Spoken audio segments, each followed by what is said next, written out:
Hello students, this is your chemistry class and the topic which we'll be doing today is chapter 2. Okay, that is acids, bases and salts. See, we have divided this chapter into two parts. In first part, we will be covering acids, bases and salts. And in part 2,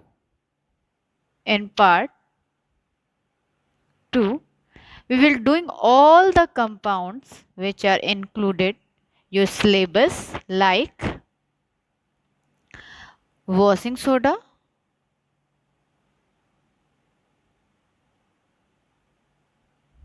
baking soda, that's formula is NaSCO3, bleaching powder and etc.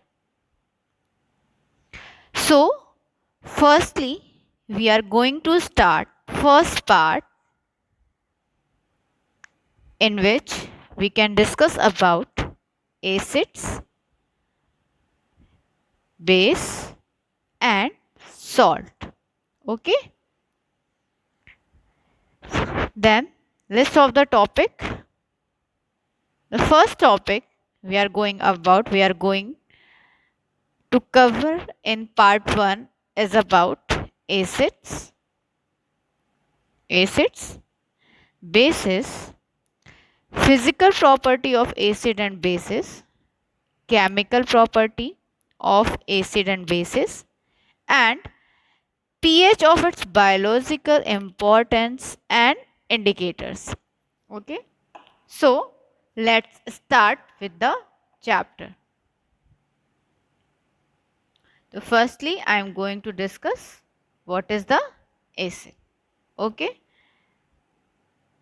then एक चीज हमने देखी होगी, जो भी हम किसी भी सब्सटेंस की अगर बात करते हैं तो सबका नेचर पर्टिकुलर, सबका फिक्स नेचर होता है. ओके, जैसे हम सपोज अपने फैमिली की ही बात करें, फैमिली मेंबर्स की ही बात करते हैं, तो कुछ मेंबर्स का जो नेचर होता है बहुत ज़्यादा वो लविंग होता है, कुछ केयरिंग होते हैं, कुछ फाइटिंग नेचर्स के होते हैं. इसी तरीके जितने भी केमिकल सब्सटेंस होते हैं, every chemical substance has some nature. यानी जितने भी केमिकल सब्सटेंस होते हैं उनका पर्टिकुलर कुछ नेचर होता है.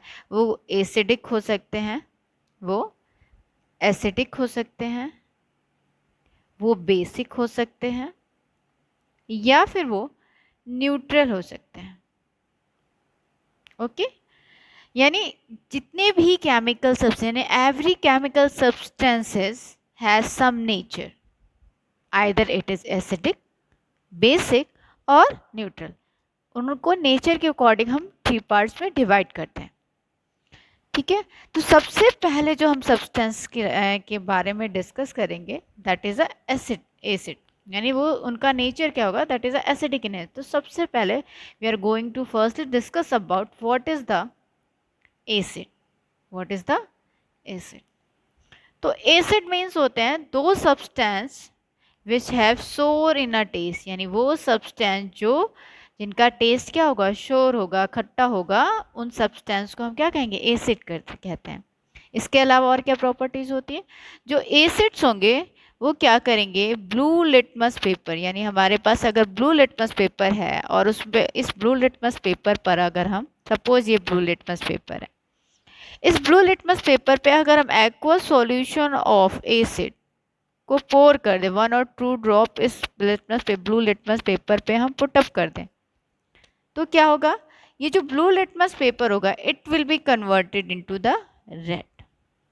ठीक है, यानी दो substance which convert the blue litmus paper two red is called a acid. अच्छा, एक चीज़ और देखा होगा, जब भी हम लैब में जाते हैं, लैब में हम देखते हैं कि जो हमारा एसिड होता है वो किसी बॉटल में, यानी ग्लास के बॉटल में रखते हैं या प्लास्टिक के कंटेनर में रखते हैं. हम कभी भी इस एसिड को जो है मेटल के कंटेनर में पुटअप नहीं करते हैं. इसकी क्या वजह होती है? तो जो एसिड्स होते हैं that is a corrosive in nature, वो क्या होते हैं, कोरोसिव इन नेचर होते हैं। कोरोसिव का मतलब क्या होगा, अगर सपोज हम इस एसिड को, किसी भी एसिड को, अगर हम इस किसी भी एसिड को मेटल के कंटेनर में अगर हम पोर कर देते हैं, मेटल के कंटेनर में या तो हम रखते हैं, तो ये जो एसिड होगा वो मेटल के साथ रिएक्ट कर देगा, ठीक है। तो इसीलिए किसी भी हम एसिड को मेटल के कंटेनर में स्टोर नहीं करते, यानी दो substance which have sour in a taste and it will be converted into the blue to red litmus paper, यानी blue litmus paper को अगर वो red में convert कर देता है तो that is called a acid। और एसिड का नेचर क्या होता है, that is a corrosive in nature. Corrosive क्यों, क्योंकि अगर हम किसी भी एसिड को मेटल के कंटेनर में रखते हैं, उस कंडीशन में क्या होगा, ये एसिड जो होगा इस मेटल के कंटेनर के साथ रिएक्ट करेगा और इस मेटल के कंटेनर में होल्स हो जाएंगे, ओके। तो इस वजह से हम क्या करते हैं, एसिड को कभी भी हम जो मेटल के कंटेनर में स्टोर नहीं करेंगे, ओके। तो ये कुछ डेफिनेशन थी। तो हम अगर इसके किसी भी एसिड के फिजिकल प्रॉपर्टी के बारे में अगर हम डिस्कस करते हैं तो हम कह सकते हैं कि जो एसिड्स होते हैं उनका टेस्ट कैसा होगा, सोर होगा, दे आर सोर। ये क्या करेंगे, ब्लू लिटमस पेपर को रेड लिटमस पेपर में कन्वर्ट कर देंगे। अगर हमारे पास सपोज ये ब्लू लिटमस पेपर है और अगर इस पे हम एसिड पोर करते हैं तो ये ब्लू लिटमस पेपर को किस में कन्वर्ट कर देगा, रेड में कन्वर्ट कर देगा। तो इससे प्रूफ हो जाएगा कि जो सॉल्यूशन हमारे पास है that is acidic in nature, okay. And third point, that is a corrosive in nature. Corrosive का मतलब अगर हम इसे मेटल के कंटेनर में रखते हैं तो ये मेटल के साथ रिएक्ट कर लेगा। एक चीज़ हम डिस्कस करते हैं कि जैसे हमारे घर में हम क्या करते हैं, कर्ड हो या फिर लेमन जूस हो, उसे हम कभी मेटल के कंटेनर में नहीं रखते। या फिर हम घर में एग्जांपल ले सकते हैं, देखो जैसे मम्मी लोग क्या करती हैं, आयरन के जो वेसल्स होते हैं उसमें अगर हमें स्पिनच कुक करनी है तो हम कहते हैं टोमेटो उसमें नहीं पुटअप करना चाहिए, टोमेटो को उसमें नहीं डालना चाहिए। वजह क्या होती है, टोमेटो में क्या होता है, ऑक्जेलिक एसिड पाया जाता है और वो ऑक्जेलिक एसिड जो होता है वो मेटल के जो आयरन का कंटेनर होता है उसके साथ रिएक्ट कर लेता है। देखा होगा जब उसमें हम आयरन के वेसल्स में अगर हम कुक करते हैं कोई भी खट्टी चीज़ को, किसी भी सोर थिंग को, कर्ड को अगर रख दे तो वो मेटल का कंटेनर, जितनी दूर वो कर्ड रहता है या जितनी दूर भी वो सोर सब्सटेंस रहता है वो उतनी दूर उस एरिया को क्लीन कर देता है। क्लीन कैसे हो गया, वजह ये होती है, सपोज ये हमारे पास आयरन का वेसल है और इसमें हमने कर्ड रख दिया, कुछ समय के बाद देखिए जब इस कर्ड को हम यहाँ से हटाएंगे तो ये एरिया जो होगा बहुत ज़्यादा इसके कंपैरिजन में क्लीन हो जाएगा। क्यों, क्योंकि ये एसिड है, कर्ड में एसिड है और ये लैक्टिक एसिड क्या कर रहा है, इस मेटल के कंटेनर आयरन के वेसल के साथ रिएक्ट कर रहा है, ठीक है। That's why we can say that acid are corrosive in nature, okay. तो ये कुछ फिजिकल प्रॉपर्टीज थी। अब हम एक और डेफिनेशन देखते हैं कि एक कॉन्सेप्ट आया, ये तो हमने देख लिया कि हमारा बेसिक कॉन्सेप्ट है कि acids are sour in a taste, they convert blue to red litmus paper, they are corrosive in nature. इस कॉन्सेप्ट के बाद एक साइंटिस्ट थे आर्हेनियस। आर्हेनियस ने कॉन्सेप्ट दिया कि जितने भी एसिड होते हैं अगर हम उसका एक्वस सॉल्यूशन बनाते हैं, अगर ये हमारा सपोज इस वेसल में वाटर पुटअप है, ठीक है, अगर हम इसमें HCl dry amount of HCl इसमें पुटअप कर रहे हैं तो अगर हम एसिड का एक्वस सॉल्यूशन बनाते हैं तो जितने भी एसिड्स होते हैं it release the hydrogen ion, यानी एक्वस सॉल्यूशन बनाने पर कोई भी एसिड क्या होता है, हाइड्रोजन आयन को रिप्लेस करता है। यानी आर्हेनियस ने क्या कॉन्सेप्ट दिया कि जितने भी एसिड्स होते हैं वो एक्वस सॉल्यूशन बनाने पर हाइड्रोजन आयन को क्या करेंगे, सेपरेट कर देंगे। इट मीन्स सिंपली हम कह सकते हैं according to it acids are those that when dissolve in water given hydrogen ion, as for example ये हमने कंटेनर ले लिया, इसमें हमारा क्या है, वाटर है और इसमें हमने क्या किया, HCl पुटअप किया, तो ये क्या करेगा, ये H+ आयन को रिलीज कर देगा। इससे प्रूफ हो गया कि दैट इज अ एसिड। यानी according to the Arrhenius definition, acids are always separate or yeah, always given the hydrogen ion in water. As for example HCl है, HCl का एक्वस सॉल्यूशन बनाएंगे तो it gives a H+ ion ठीक है। Sulphuric acid का भी बनाएंगे, it also gives S plus ion, यानी ये क्या होगा, एसिडिक होगा। सल्फ्यूरिक एसिड भी एसिडिक होगा और हाइड्रोक्लोरिक एसिड भी एसिडिक होगा। इसी तरह अगर हम नाइट्रिक एसिड को देखते हैं, अगर हम वाटर में डालते हैं तो hydrogen nitric, that is HNO3 nitric acid, इसका हमने अगर एक्वस सॉल्यूशन बनाया then it will be converted into the H plus ion and NO3 have a -1 charge. ठीक है, तो देखो नाइट्रिक एसिड का जब हम एक्वस सॉल्यूशन बना रहे हैं तो ये क्या दे रहा है हमें, H प्लस आयन दे रहा है। ओके, इसी तरीके हम कार्बोनिक एसिड को देख सकते हैं एंड फॉस्फोरिक एसिड को देख सकते हैं। तो ये सब क्या है, ये H प्लस आयन को रिलीज करते हैं, that's why it is called a acid. यानी आर्हेनियस कॉन्सेप्ट क्या करता है कि when we prepare the aqueous solution of any acid that it separate the H plus ion and it is known as acid। ठीक है, कोई भी compound जिसका एक्वस सॉल्यूशन बनाने पर अगर वो H प्लस आयन रिलीज करता है तो that is called a acid. अब इसी के बिहाफ पर यानी जो एसिड्स हैं उसको हम क्लासिफाई करते हैं, यानी classification of acid and bases. तो इस लेक्चर में हम बेस तो स्टडी नहीं करें, हम केवल क्लासिफिकेशन ऑफ एसिड को डिस्कस करेंगे। ठीक है, तो अगर हम क्लासिफिकेशन ऑफ एसिड्स देखते हैं तो हमारे पास हम कई कैटेगरी में इसको मैनी टाइप्स ऑफ में कैटेगराइज कर सकते हैं। तो सबसे पहले देखते हैं क्लासिफिकेशन ऑफ एसिड को। फर्स्ट जो थिंग है, depending upon source from which they are obtained, यानी हम सोर्स के बिहाफ पर देखते हैं कि एसिड जो होते हैं वो कितने टाइप्स के हो सकते हैं।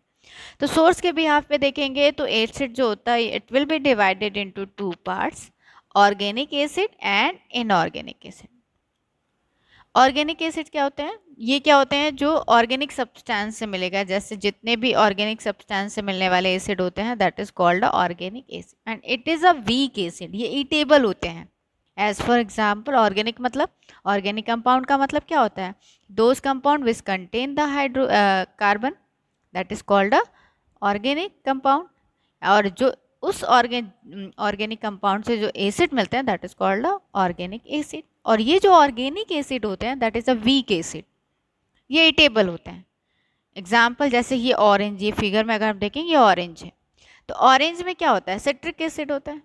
ठीक है, ऐसे लेमन में भी देखेंगे तो उसमें भी सिट्रिक एसिड होता है। ग्रेप्स में अगर हम देखते हैं तो उसमें ऑक्जेलिक एसिड होता है। एप्पल जो होता है उसमें मैलिक एसिड होता है। तो इस तरीके से जितने भी ऑर्गेनिक कंपाउंड से मिलने वाले जो एसिड्स होते हैं that is called organic acid and it is a weak acid. Inorganic acid क्या होता है, यानी वो एसिड जो मिनरल्स से मिलते हैं that is called inorganic acid, और ये स्ट्रॉन्ग एसिड होता है। जैसे एज फॉर एग्जाम्पल HCl हो गया, HNO3 हो गया, that is a mineral acid या फिर इनऑर्गेनिक एसिड।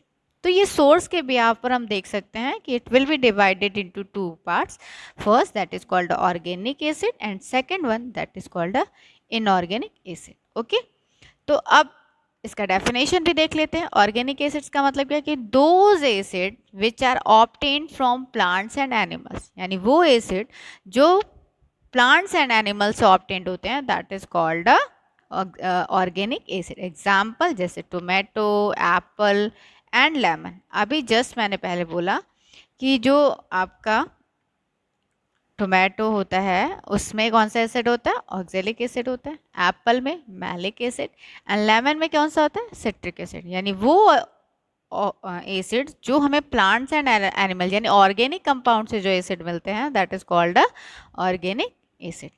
इसी तरीके हम इनऑर्गेनिक एसिड देखते हैं। इनऑर्गेनिक एसिड का मतलब क्या हो गया कि आर दो सब्सटेंस या those acid which are obtained from mineral present in earth that is called inorganic acid. Example जैसे मैंने बोला nitric acid, sulphuric acid and carbonic acid. Generally जो मिनरल एसिड्स होते हैं वो स्ट्रॉन्ग होते हैं, जैसे HCl हो गया, हाइड्रोक्लोरिक एसिड हो गया, सल्फ्यूरिक एसिड हो गया, नाइट्रिक एसिड हो गया, वो क्या होते हैं, स्ट्रॉन्ग एसिड होते हैं। ये तो हमने सोर्स के बिहाफ पर देख लिया कि एसिड जो होते हैं वो कितने टाइप्स के होते हैं। अब अगर हम स्ट्रेंथ के अकॉर्डिंग देखते हैं तो स्ट्रेंथ के अकॉर्डिंग भी acid it will B divided into two parts, that is called a strong acid and second one that is called a weak acid. First one is strong, that second one weak. Strength के according यानी ये depend करता है amount of hydrogen ion पे। ठीक है, मैंने कहा कि अगर किसी भी कंपाउंड को या किसी भी एसिड को वाटर में डिसॉल्व करते हैं it will B give a H+ ion, that is called acid. इसी H+ यानी एक्वा सॉल्यूशन बनाने पर ये H+ आयन के अमाउंट पर ही हम स्ट्रेंथ यानी इसी अमाउंट के अकॉर्डिंग हम बताते हैं कि that is a strong acid या फिर वीक एसिड।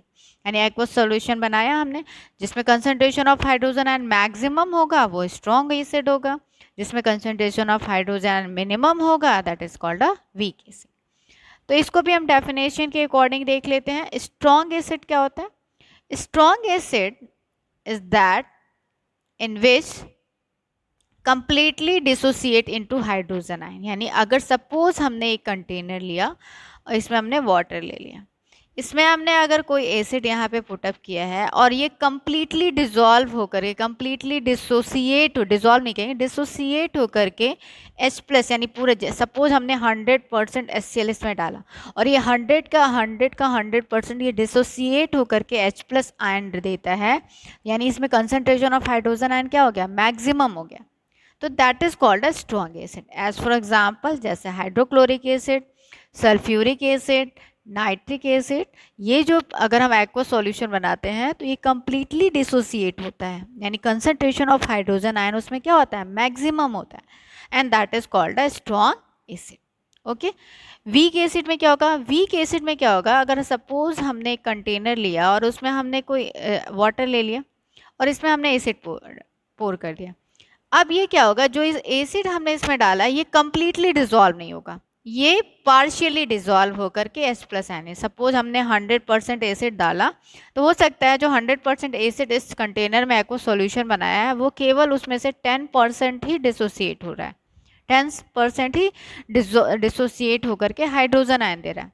तो जब 10% डिसोसिएट होगा उस कंडीशन में कंसंट्रेशन ऑफ हाइड्रोजन आयन क्या हो गया? कम हो गया, and that acid is called a weak acid.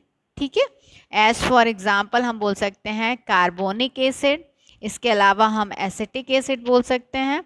अगर हम कार्बोनिक एसिड का फॉर्मूला देखते हैं तो दैट इज कॉल्ड H2CO3, और अगर एसिटिक एसिड का फॉर्मूला देते हैं तो दैट इज कॉल्ड CH3COOH। यानी एक्वा सॉल्यूशन बनाने पर वो कैसे डिसोसिएट हो रहा है उसके बिहार पर हम स्ट्रॉन्ग और वीक एसिड को डिवाइड कर सकते हैं। अगर कंप्लीटली डिसॉल्व हो रहा है यानी 100% डाला और 100% डिसोसिएट होकर के, डिसॉल्व नहीं कहेंगे, डिसोसिएट होकर के वो 100% डिसोसिएट होकर के H+ आयन देता है तो that is called a strong acid. और अगर हमने 100% एसिड का एक्वा सॉल्यूशन बनाया और उसमें से केवल उसमें 10% ही डिसोसिएट होकर के H+ आयन दे रहा है तो that is called a weak acid. तो ये तो हो गया स्ट्रेंथ के अकॉर्डिंग। अब हम देखते हैं classification of acid on the basis of water. ठीक है, तो देखो हमारे लैब में अगर तुम लोग जाते होगे तो लैब में हमें देखते हैं कि एक पे लिखा होता है कंसंट्रेटेड और दूसरा होता है डाइल्यूट एसिड। ठीक है, तो ये डिपेंड करता है अमाउंट ऑफ वाटर पे। अमाउंट ऑफ वाटर का मतलब हो गया, सपोज हमने एक कंटेनर लिया, हमारे पास एक कंटेनर है और उसमें हमने क्या किया, वाटर का अमाउंट ज़्यादा, ये वाटर बहुत ज़्यादा ले लिया है और उसमें सपोज ऐसे समझ सकते हो कि हमने 10 लीटर वाटर ले लिया। ठीक है, 10 लीटर वाटर में हमने क्या किया, ½ लीटर एसिड पुटअप किया, तो उस कंडीशन में अमाउंट ऑफ वाटर क्या है, बहुत ज़्यादा है, तो that is a diluted acid. यानी वो एसिड जिसमें अमाउंट ऑफ वाटर बहुत ज़्यादा होता है that is called a diluted acid. और वो सपोज हमारे पास दूसरा कंटेनर लिया और इसमें हमने क्या किया, 10 लीटर हमने वाटर लिया और उसमें हमने 9 लीटर एसिड पुटअप कर दिया, तो इसमें क्या अमाउंट ऑफ वाटर क्या है, कम है। या हम ऐसे भी इसको अपोजिट कर लेते हैं कि अगर सपोज हमने क्या किया, यहाँ पे 5 लीटर वाटर ले लिया और इसमें हमने 6 लीटर क्या किया, एसिड डाल दिया, तो यहाँ पे अमाउंट क्या है, लेस है, ठीक है। तो that acid is known as concentrated acid, यानी वाटर के भी आप हम देख सकते हैं, यानी हम डाइल्यूटेड उसे बोलते हैं, it is the acid that are more amount of water in it, यानी जिसमें बहुत ज़्यादा वाटर होता है, एसिड का अमाउंट कम होता है, that is called the diluted acid. Concentrated acid का मतलब वो होता है कि जिसमें अमाउंट ऑफ वाटर जो होगा वो कम होगा, ठीक है, that is called a concentrated. Concentrated जो एसिड होता है that is a very harmful, ठीक है, अगर ये स्किन पे जल जाए तो वो स्किन पे गिर जाए तो वो क्या कर, बर्न कर दे, होल कर देगा स्किन, ठीक है।